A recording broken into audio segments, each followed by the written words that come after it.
missed tackles already this season. He had like 28 last year. So what do you attribute the increase in production to? I'll say, well, first of all, I'm playing more, so that helps. Yeah, I'd say that's really the main thing. More opportunities to go. If you look at the snaps, though, I think it's like .07 per snap last year. It's like .13 per snap this year during tackles. Yeah. So, I mean, is it just in terms of also physicality, seeing the game? Yeah. The scheme definitely clicked. I remember the first scrimmage is when it all like really came together for me during camp, and since that point, it feels like the back of my hand. Obviously, I still make mistakes. I'm not saying I don't make mistakes, but it's a lot easier now, knowing where to be. So that's definitely, I'm in the right spot to go make plays. You and Barrett Carter both had 10 tackles over the past 2 weeks. Can you just describe you guys' relationship and synergy on the field with each other? Yeah, like I didn't even realize. If you watch my interview from after the Florida State game, I really was not happy. Like I thought I played horrible, and then I saw the stats and I was like, oh, I didn't really play that bad. But me and Barrett, I mean, that's my best friend, so we do pretty much everything together. So carrying it over to the field is pretty easy to do it. It really just comes down to communication. Like we're out there calling stuff out, predicting for things to happen, and then we can bounce off ideas of what we think the offense might run. So I think that definitely helps us out to be able to go and perform. Why didn't you think you played well against FSU? There were so many. I feel like I could have had like 3 picks. Just watching back the tape, I definitely could have. And I knew it once I got off the field. I was like, oh, I could have had a pick right there. But we got the job done. So. I think there was one in the end zone that you leaped up, but you couldn't get up and get it. I guess what did you see on that play? I should have got. It was 3rd and 13. And I'm 7 yards deep. I should have been way further back. See, like that's one that easily could have been an interception. So. When you look what this Wake Forest offense brings to the table, Sweeney and Goodwin talked about just sort of the need for discipline, how physical they are at the top. Just sort of what have you seen on film from them so far? Yeah, they're good. Their record doesn't show it, but they're good. They're a really good team. Gap discipline, especially with that slow mesh, because if you bounce out of your gap, then next thing you know, their running back's really good, and he's gonna make a play. So we really just got to stay disciplined in our gaps and use our hands. So if the ball does get handed off or the quarterback keeps it, we can shed and make a play. Something maybe like in practice or something you can see the game to better prep you for that mesh offense, because they hold on to it for a long time. Right. That's something that really draws you in. How do you sort of prepare for that? Really just what I said, staying in your gap. It's going to be hard not to be nosy and want to shed and two-gap it, but you just got to stay disciplined. And so we've been working on that, just holding it, which is tough. It goes against everything you've ever been taught. So.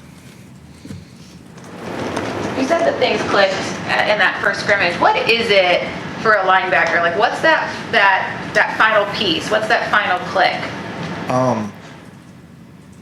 I can't really speak for all linebackers, but for me, it was the run fits.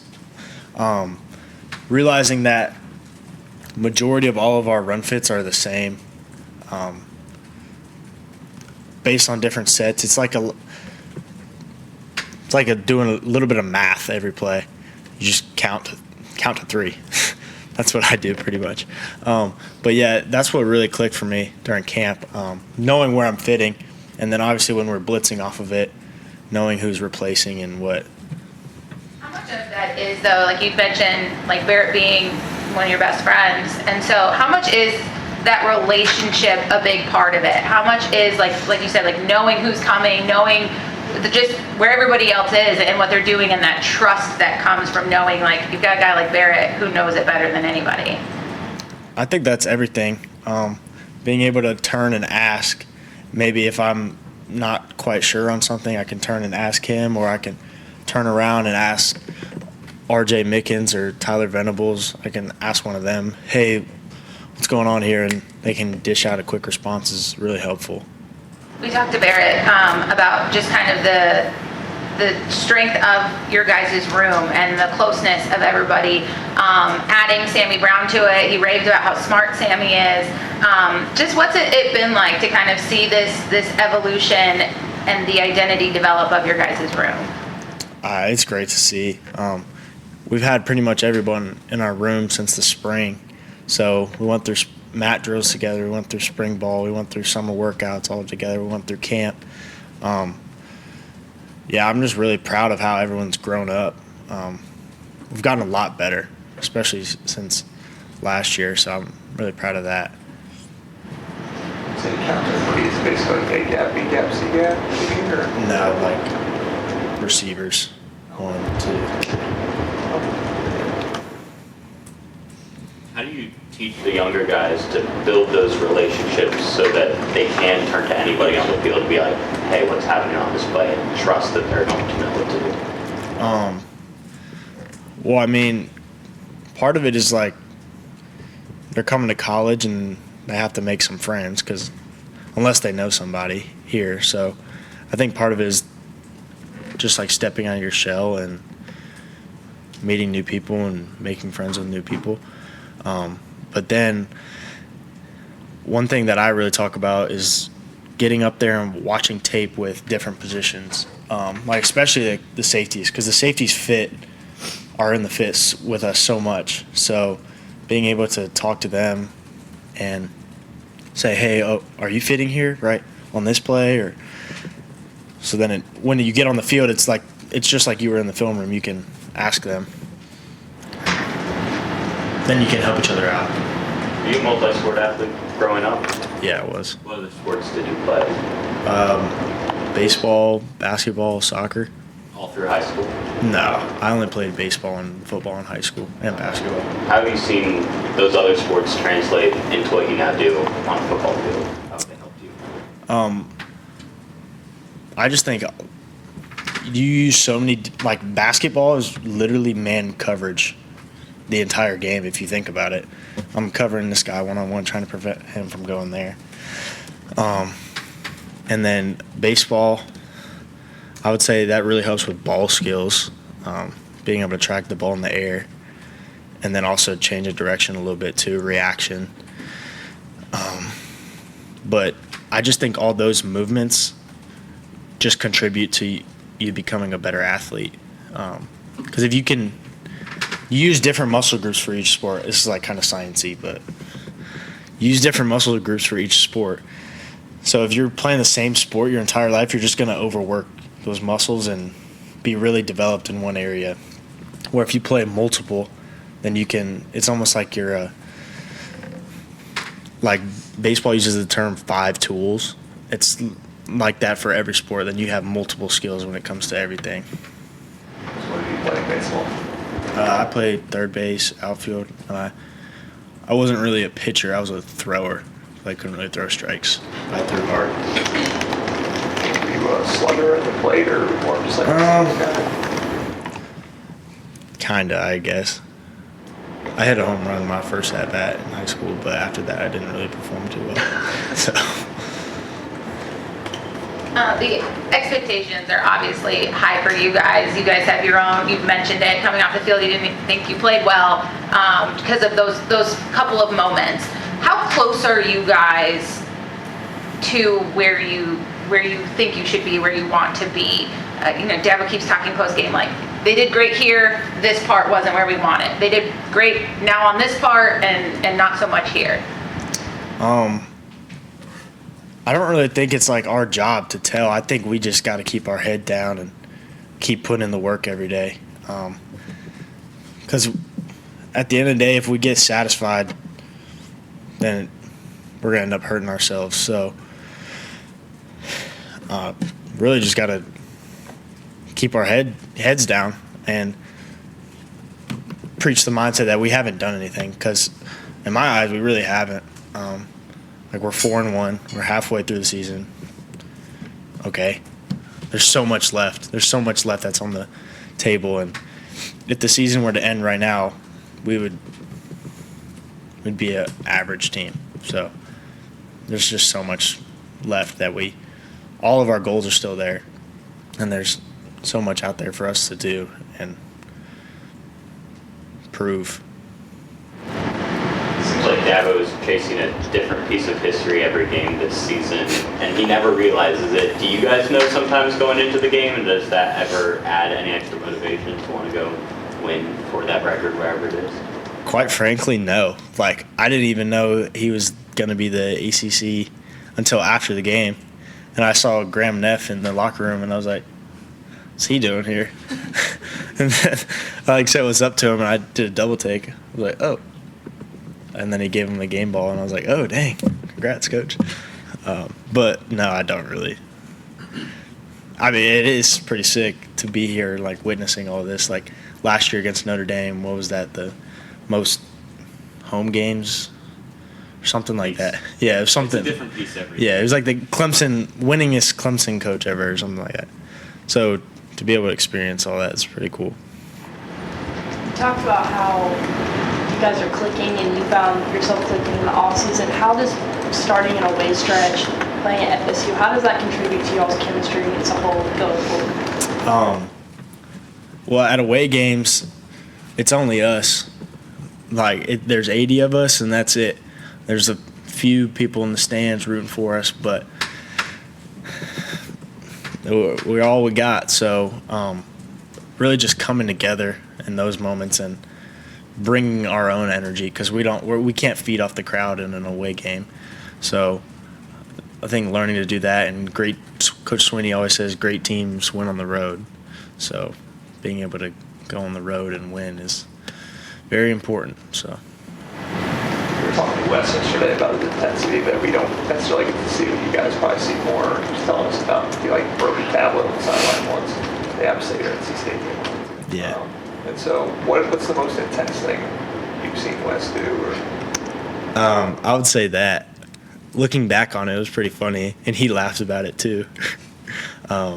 He gets intense during practice too, which is good because, I mean, the games are intense. So you got to simulate that intensity somehow.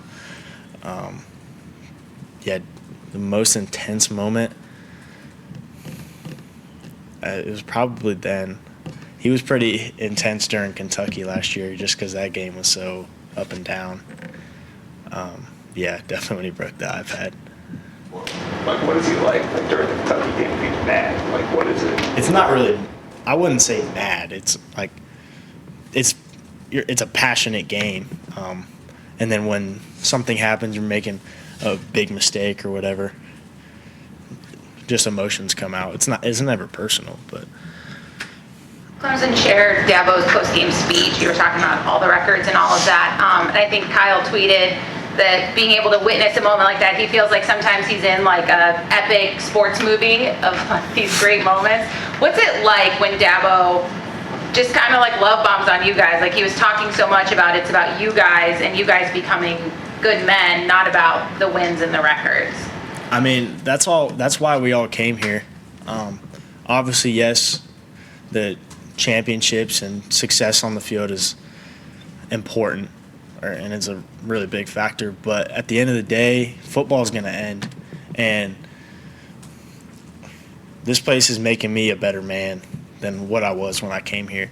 So that aspect of Clemson is why a lot of people choose this place and why a lot of parents want to send their kids here.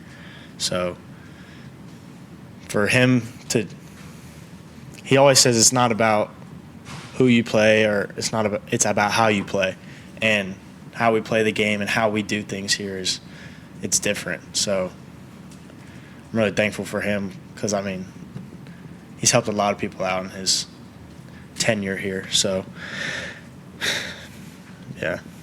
I want to go back to that. What actually happened? Like, were you guys watching play and they just took it and threw it? Like, what do you remember?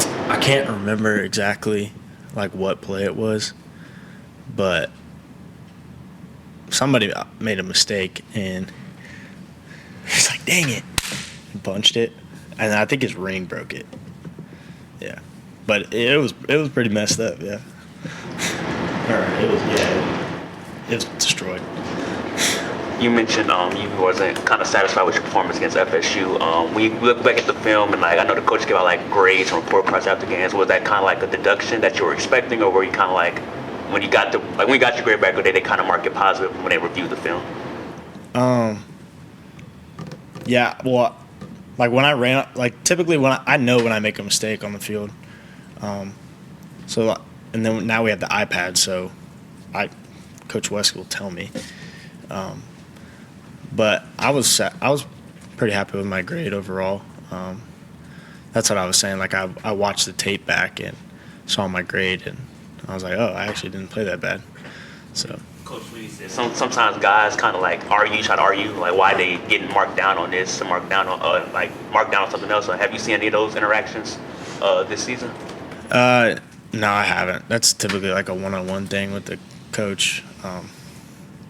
But I mean, if you make a mistake, like if I make a mistake, I'll go and ask, because ultimately I want to get better. I want to perform. I want to perform better and not make mistakes. So I can go and ask Coach West, what am I supposed to do here, or what can I do differently?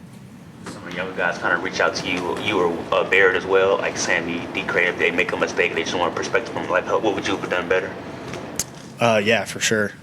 We're up there every day watching tape. So, and then on the field during practice, during scout periods, if someone makes a mistake, when they run off. Now that it's weird, I'm an older guy, but I can coach them up a little bit. Time for one more question. I guess we're done. Sweet. Next week. Peter Woods will